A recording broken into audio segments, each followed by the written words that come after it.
Corona काल में प्रवासी मजदूरों को बांटे जाने वाले मुफ्त राशन का भी जिक्र किया।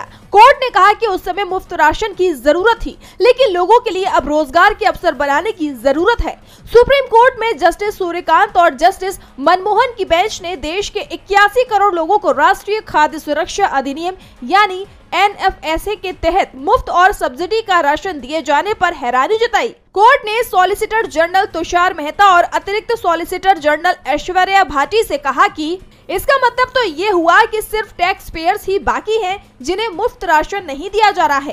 दरअसल सुप्रीम कोर्ट में एनजीओ की याचिका पर सुनवाई हो रही थी। इस मामले में एनजीओ की ओर से वरिष्ठ वकील प्रशांत भूषण पेश हुए थे। उन्होंने कोर्ट से कहा कि प्रवासी मजदूरों को मुफ्त राशन मिलना चाहिए जो ई श्रमिक पोर्टल का पंजीकृत है। इस पर कोर्ट ने सख्त टिप्पणी की, कहा कि फ्रीबीज कब तक दिए जाएंगे।